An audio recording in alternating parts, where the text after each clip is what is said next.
Malam ini kita sudah bersama dengan Bang Dhani Setiawan, Ketua Harian Kesatuan Nelayan Tradisional Indonesia. Selamat malam, Bang Dhani. Selamat malam. Jadi kita ini berada di kantornya KNTI. KNTI ini salah satu organisasi nelayan yang ada di Indonesia. Nah, jadi untuk bincang-bincang malam ini kita nanti akan bertanya soal apa itu KNTI dan bagaimana perjalanan KNTI dari awal hingga saat ini, lalu gerakan-gerakan apa yang sudah dilakukan oleh KNTI. Nah, Bang Dhani, mungkin bisa diceritakan dulu awal mula KNTI ini berdiri, bagaimana prosesnya, dan itu terjadi di tahun berapa, Bang Dhani? Oke ya, jadi saya ingin mulai menceritakan sejarah ya berdirinya KNTI, Kesatuan Nelayan Tradisional Indonesia. Adalah organisasi nelayan tradisional ya, atau nelayan kecil ya, di Indonesia. Kita tahu bersama sebenarnya populasi nelayan Indonesia itu sebagian besar adalah nelayan kecil ya, 97% ya nelayan Indonesia itu adalah nelayan kecil. Nah, proses berdirinya KNTI itu pada mulanya adalah sebenarnya ini pada mulanya sekali adalah komunitas-komunitas nelayan ya di berbagai daerah yang diadvokasi gitu ya oleh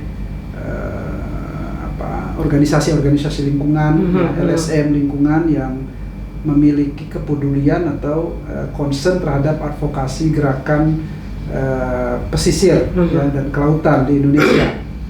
Nah, isunya berbagai macam ya, pada isu yang berkaitan misalnya dengan reklamasi ya pantai, berkaitan juga dengan troll ya, perlawanan terhadap troll ya, banyak sekali, terutama di Sumatera itu gerakan untuk menolak troll itu kan panjang ya, sejak tahun 80-an gitu. Atau isu-isu yang berkaitan dengan pencemaran laut ya. Ya, jadi komunitas-komunitas nelayan ini ya, lalu kemudian pada tahun 2009 itu kami berkumpul ya di Manado. Jadi tahun 2009 itu tepatnya tanggal 11 ya Februari 2009. 11 Februari. Ya, itu ada pertemuan besar ya di Manado bersamaan dengan World Ocean Conference.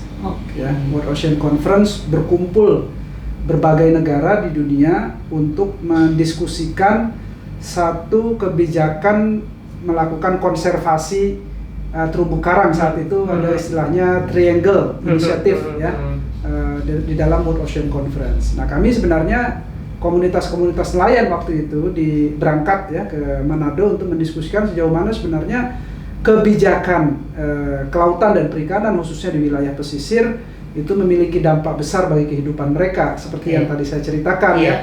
Ada isu soal pencemaran laut dan lain-lain. Nah, pertemuan itu ya kemudian menggagas ya, atau komunitas-komunitas nelayan yang hadir itu menggagas satu pentingnya ya, ada wadah organisasi nelayan kecil ya, tradisional. Karena itulah kemudian di Manado itu dideklarasikan Kesatuan Nelayan Tradisional Indonesia. Nah, saya kira ini satu perkembangan baik ya. Saya waktu itu juga hadir dalam pertemuan itu, berkumpul banyak pimpinan-pimpinan nelayan dari berbagai daerah, lalu kemudian mendeklarasikan terbentuknya wadah buat kelompok nelayan yang disebut sebagai Kesatuan Nelayan Tradisional Indonesia. Nah, agenda-agenda perjuangan yang didorong ya oleh Kesatuan Nelayan Tradisional Indonesia itu ya tidak jauh dari sebenarnya perjuangan ya yang dilakukan di masing-masing daerah ya. Tadi misalnya Sumatera Utara ya, itu banyak sekali komunitas nelayan, pimpinan-pimpinan nelayan yang sejak lama berjuang untuk menolak troll gitu ya. Lalu misalnya di Indramayu ya, itu mereka banyak bersentuhan dulu dengan isu-isu pencemaran laut ya. Nah, pencemaran laut karena eksplorasi minyak ya, yang kemudian mencemari wilayah tangkap mereka. Ada juga sebenarnya teman-teman dari pembudidaya ya, petambak misalnya itu termasuk ya di Pasena misalnya ya. Saya kebetulan terlibat juga dalam mengadvokasi langsung petambak-petambak di Pasena yang menolak atau memperjuangkan hak-hak ekonomi dan sosialnya di dalam satu kontrak farming ya antara petambak dengan perusahaan gitu. Jadi intinya adalah agenda-agenda perjuangan KNTI itu tidak jauh dari apa yang sebenarnya menjadi perjuangan dan keresahan dari para nelayan dan pembudidaya ya. Pada intinya ada 4 hal sebenarnya kalau dari situ. Yang pertama adalah bagaimana nelayan dan pembudidaya itu mendapatkan kepastian ya untuk memperoleh hak-haknya ya atau mendapatkan perlindungan dari negara untuk mendapatkan hak-haknya gitu. Hak untuk apa ya? Tentu saja hak misalnya untuk melaut ya. Wilayah tangkap mereka itu harus dilindungi nelayan-nelayan kecil ini, karena kalau enggak mereka nggak bisa hidup, nggak bisa makan, nggak bisa menghidupi keluarganya. Karena itu perjuangan untuk mempertahankan hak kelola ya atau hak untuk mendapatkan ikan ya di wilayah tangkap nelayan tradisional atau nelayan kecil itu harus dilindungi oleh negara. Karena ini menyangkut soal kehidupan keluarga dan pasokan pangan ya bagi masyarakat ya. Kalau nelayan kecil tidak dilindungi atau pembudidaya, maka kita terancam pangan kita. Siklusnya terputus gitu. Nah, yang kedua adalah meningkatnya ya ancaman dari perubahan iklim. Ya, jadi ini juga dirasakan oleh nelayan kita, terutama terkait misalnya dengan penaikan permukaan air laut ya. Lalu kemudian cuaca yang sangat tidak menentu ya, karena itu mereka seringkali tidak melaut ya, karena itu perlu ada jaminan ya. Ini kan karena mereka adalah penyedia pangan ya. Karena itu bagaimana jaminan tanggung jawab negara kepada para nelayan ya sebagai penyedia pangan ini ketika mereka tidak bisa melaut? Bagaimana mereka bisa menghidupi keluarganya? Bagaimana pasokan pangannya tetap terjamin dan sebagainya gitu. Jadi itu juga yang dirasakan misalnya teman-teman nelayan di Jawa Barat itu isu besar ya, karena di pantai selatan ini kan cuacanya cukup ekstrim gitu ya. Itu masalah besar di sana. Nah, yang ketiga adalah soal berkaitan dengan ekonomi ya, kesejahteraan ya. Bagaimana misalnya mereka isu-isu yang berkaitan dengan harga jual ikan ya. Lalu kemudian bagaimana mereka membuat lembaga-lembaga ekonomi nelayan, koperasi-koperasi nelayan gitu, sehingga secara ekonomi ya nelayan juga cukup kuat ya untuk bisa berhubungan, melakukan transaksi ya dengan pihak-pihak lain gitu, sehingga mereka tidak dirugikan. Tapi ini kan tadi ceritanya nelayan butuh wadah, tapi sebenarnya kan sebelumnya sudah banyak organisasi nelayan, misalnya kayak HSNI HSNI itu, dan ada juga beberapa organ yang lain. Dan mereka sebelumnya sudah berdiri jauh sebelum KNTI ada gitu. Nah, yang membedakan KNTI dengan organ-organ nelayan yang sudah ada sebelumnya itu dari sisi mana? Apa saja itu, Bang? Saya kira memang ada beberapa organisasi nelayan ya, wadah organisasi nelayan di tingkat nasional maupun di tingkat lokal ya. Di tingkat lokal lebih banyak lagi sebenarnya ya, ada organisasi-organisasi yang otonom ya di tingkat lokal. Tapi kalau ditanya apa bedanya KNTI dengan yang lain ya, kalau saya katakan tadi di awal ya, KNTI itu berangkat dari komunitas-komunitas perjuangan ya, komunitas-komunitas nelayan ini gitu, yang kebetulan berinteraksi dengan lembaga-lembaga swadaya masyarakat ya, atau kelompok-kelompok kampus atau intelektual yang lain yang memiliki sejarah panjang dalam melakukan gerakan advokasi di bawah gitu. Nah, inilah yang mempertemukan mereka senasib dan seperjuangan gitu ya. Mereka yang merasa dimiskinkan gitu ya, dimarginalisasikan ya dalam konteks kebijakan negara gitu. Nah, karena itulah mereka berkumpul ya.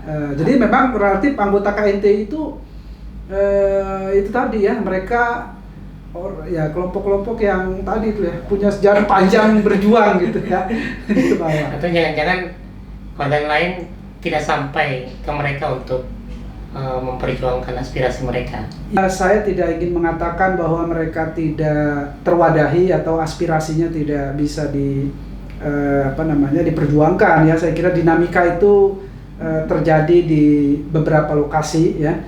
Tapi saya kira KNTI ingin menegaskan ya, meneguhkan bahwa organisasi nelayan seharusnya memperjuangkan kepentingan nelayan gitu ya, terutama adalah nelayan-nelayan kecil yang mayoritas di Republik ini. Dalam rentang waktu 2009 sampai sekarang itu agenda-agenda yang sudah dijalankan oleh KNTI itu apa saja dan sudah di mana ininya? Ya. Bukti konkret KNTI itu ada gitu. Okay.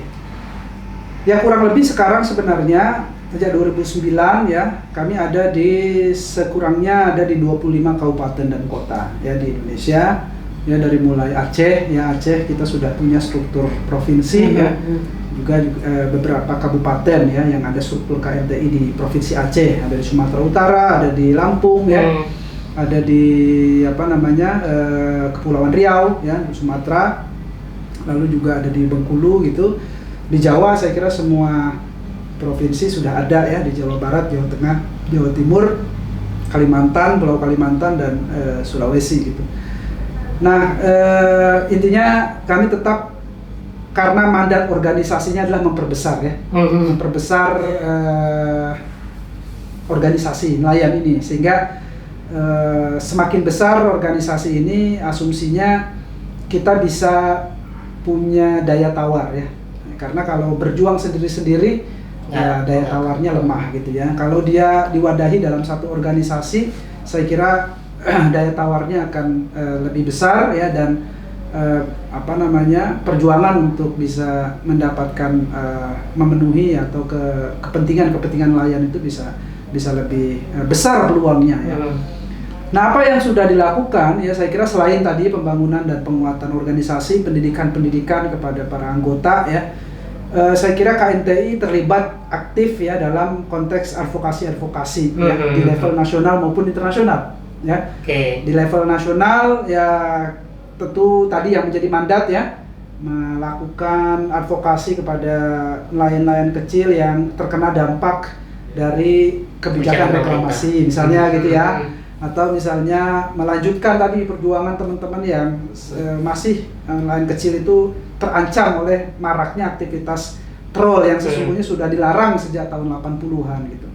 Atau di level internasional kita terlibat di dalam organisasi nelayan di level internasional. Kita terlibat dalam namanya WFFB ya, WFFB gitu ya. Satu organisasi nelayan di tingkat internasional yang anggotanya di banyak negara di dunia gitu.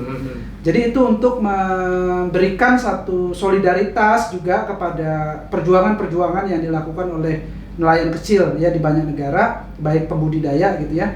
Dan sekaligus juga membawa ya, artinya persoalan-persoalan yang dihadapi oleh nelayan di Indonesia itu juga banyak dialami oleh nelayan-nelayan di tempat yang lain gitu. Sehingga ada kebijakan yang bisa dilakukan pada level nasional ininya, agenda perubahannya, tapi juga tidak sedikit yang bisa diselesaikan pada level internasional. Karena perlunya bersama. Ya, misalnya bagaimana peran-peran yang bisa dilakukan oleh lembaga seperti FAO, ya kan, sebagai lembaga pangan dunia yang bertanggung jawab untuk urusan pangan misalnya, termasuk pangan perikanan, bukan hanya pangan pertanian itu. Atau isu-isu yang berkaitan di level internasional soal climate change misalnya, perubahan iklim. Kan itu bukan hanya di isu nasional, tapi ada forum-forum di level internasional yang antar setiap negara itu terlibat dalam itu. Saya kira itu yang kami lakukan. Selain itu ya juga kita menguatkan ekonomi nelayan ya. Kita bangun koperasi-koperasi nelayan ya di berbagai tempat. Intinya adalah bagaimana mengorganisasikan, mengkonsolidasikan ya kekuatan ekonomi yang dimiliki oleh anggota-anggota KNTI dan nelayan pada umumnya di beberapa daerah, supaya mereka bisa memiliki lembaga ekonomi yang kuat. Jadi kalau teman-teman nelayan di daerah pengen gabung ke KNTI, itu prosesnya seperti apa? Bisa ya, artinya itu juga jadi mandat organisasi ya untuk memperkuat organisasi nelayan. Jadi kalau ditanya bagaimana mekanismenya, ya saya kira mudah saja ya kalau di KNTI. meskipun ada proses dan tahapan ya, biasanya kami mengeluarkan surat mandat ya kepada orang ya, beberapa orang yang ingin membangun KNTI di wilayahnya misalnya. Nah, berdasarkan surat mandat itu nanti tugas mereka ya membangun struktur ya, baik di level provinsi maupun di level. Dan mereka diberikan pelatihan. Iya, nanti kita akan ada mendorong ya satu pembekalan ya, pelatihan kepada masyarakat ya, kepada calon anggota itu sampai mereka membentuk struktur ya. Nah, setelah itu akan ya kami intinya sih sebenarnya masing-masing daerah itu diperkenankan ya melakukan berbagai macam kegiatan ya sendiri gitu, sesuai dengan kapasitas yang dimiliki oleh organisasi, karena pada intinya KNTI ini kan lembaga swadaya ya, mandiri gitu ya. Jadi memang sangat diharapkan keaktifan lalu inisiatif yang muncul dari lokal sehingga itu bisa mendinamisir ya gerakan organisasi di bawah. Tapi ada satu pertanyaan ini pertanyaan penting juga sebenarnya. Kalau kita bikin KNTI daerah, ya, itu fundraisingnya nanti dari mana gitu? Itu yang jadi pertanyaan mungkin. Kalau ada teman-teman lain yang juga lihat dialog kita ini, mereka yang bertanya. Ya tadi ya seperti saya katakan ya, prinsip dasar ya dari KNTI ini adalah gerakan swadaya ya. Jadi setiap anggota atau pengurus daerah KNTI atau pengurus wilayah KNTI itu didorong ya untuk melakukan aktivitas-aktivitas organisasi di wilayah atau daerahnya berdasarkan swadaya organisasi gitu. Nah, artinya sebenarnya begini, sebenarnya kan mereka atau nelayan itu kan punya hak ya untuk mendapatkan fasilitas-fasilitas atau bantuan dari pemerintah gitu. Yang kalau itu disalurkan kepada organisasi nelayan yang benar ya, itu kan manfaatnya juga bisa kelihatan kan, kira-kira gitu ya.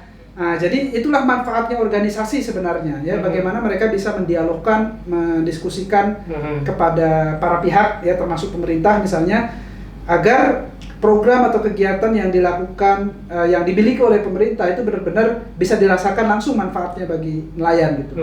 Nah, tugas-tugas organisasi di level nasional ya itu memfasilitasi itu. Ya, memfasilitasi bagaimana salah satunya misalnya sumber-sumber daya yang tersedia di pemerintah itu juga bisa dimanfaatkan ya, bisa dirasakan langsung kepada nelayan atau dari sumber-sumber yang lain yang tidak mengikat gitu, yang bisa didorong ya untuk dukungan-dukungan kegiatan-kegiatan organisasi.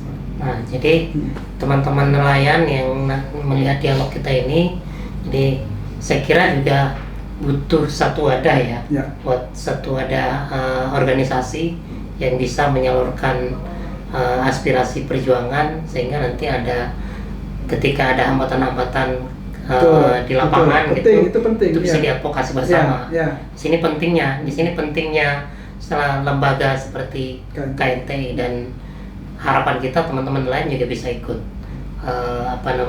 masuk ke organisasi seperti KNTI.